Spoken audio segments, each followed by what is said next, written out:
سابق امریکی صدر ڈونلڈ ٹرمپ پر ایک انتخابی ریلی کے دوران قاتلانہ حملے نے کئی سوالات کو جنم دیا ہے۔ حفاظت کے لیے موجود پولیس اہلکاروں اور ایجنٹس سمیت کئی سخت انتظامات کے باوجود مسلح حملہ آور ٹرمپ کے اتنے قریب کیسے پہنچے؟ یہ سوال زیادہ اہم اس لیے بھی ہے کیونکہ جس عمارت سے گولیاں چلائی گئی اس کے اندر پولیس اہلکار تعینات تھے۔ نوجوان حملہ آور تامس میتھیو کروکس نے پینسلوینیا میں اس تقریب سے قریب ہی ایک عمارت کی چھت تک رسائی حاصل کی۔ انہوں نے ٹرمپ پر 130 میٹر کی دوری سے گولی چلائی۔ سیکرٹ سروس کی ڈائریکٹر کمبرلی چیٹل نے بتایا کہ حملہ آور نے جس عمارت کی چھت استعمال کی اس کے اندر اور باہر مقامی پولیس کے اہلکار تعینات تھے۔ ذرائع نے بتایا کہ عمارت کے اندر مقامی پولیس کی تعیناتوں میں 3 سنائپر بھی شامل تھے جنہوں نے مبینہ طور پر یہ دیکھا تھا کہ حملہ آور کس عمارت کی چھت کی طرف جا رہا ہے۔ اس حملے میں شرکاء میں موجود ایک شخص ہلاک اور 2 بری طرح زخمی ہوئے جبکہ گولی ٹرمپ کے کان کو چھو کر گزر گئی۔ سیکرٹ سروس کے ترجمان انتونی گلیلمی نے کہا ہے کہ انتخابی ریلی کے مقام کو محفوظ بنانے کی ذمہ داری انہی کے ادارے کی تھی جبکہ مقامی پولیس کی ذمہ داری یہ تھی کہ مقام کے ارد گرد علاقے کو سیکیور کیا جائے۔ ان جگہوں میں وہ نجی عمارت بھی شامل ہے جسے حملہ آور نے استعمال کیا۔ بی بی سی نے جب اس بارے میں کچھ سوال مقامی شرف کے سامنے رکھے تو انہوں نے کہا کہ اس پر ریاستی پولیس جواب دہ ہے جبکہ ریاستی پولیس نے کہا کہ یہ ان کی ذمہ داری نہیں تھی کہ اس علاقے کو بھی محفوظ بنائے جہاں یہ عمارت واقع تھی۔ پولیس کے ترجمان نے بتایا کہ اس نے سیکرٹ سروس کی درخواست پر تمام وسائل فراہم کیے جن میں ریلی کے مقام پر 30 سے 40 اہلکار شامل تھے۔ کئی مبصرین نے یہ سوال اٹھایا ہے کہ سابق امریکی صدر کی حفاظت کے لیے بنایا گیا سیکورٹی پلان کیسے ناکام ہوا اور ایک مسلح حملہ اور ٹرمپ پر گولی چلانے میں کیسے کامیاب ہوا۔ انتخابی ریلی کے شرکاء کا کہنا ہے کہ انہوں نے فائرنگ سے قبل ہی عمارت کی چھت پر موجود مشتبہ شخص کی نشاندہی کر لی تھی۔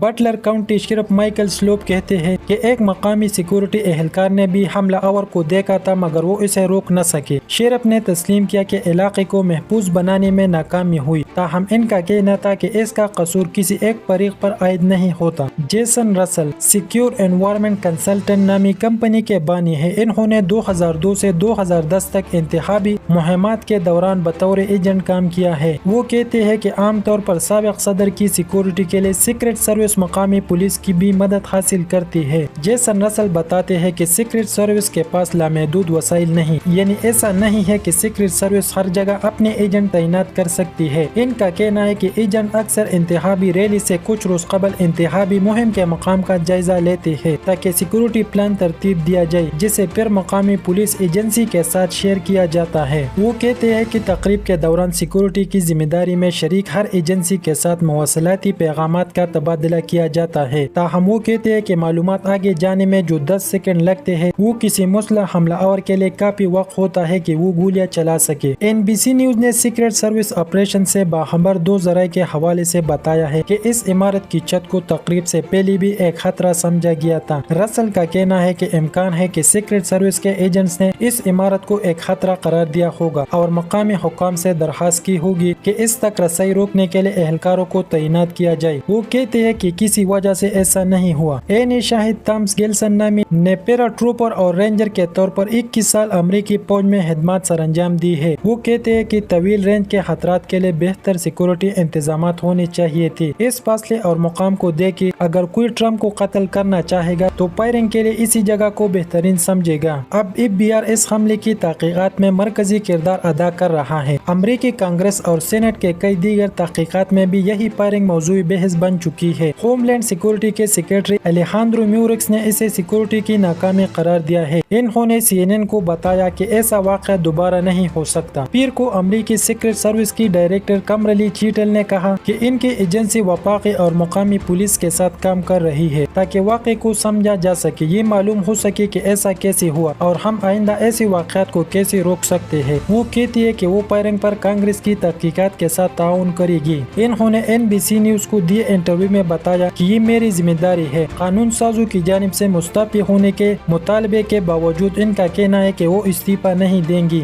22 جولائی کو چیٹل ایوان کی کمیٹی برائے نگرانی اور احتساب کا سامنا کرے گی۔ کمیٹی کے ریپبلکن ارکان نے سیکرٹ سروس سے شواہد مانگے ہیں۔ اس میں اندرونی مواصلات، آڈیو ویڈیو ریکارڈنگز، قانون نافذ کرنے والے اداروں کو بھیجے گئے پیغامات، نقشے، ڈائیگرامز اور تقریب سے قبل کے جائزے شامل ہیں۔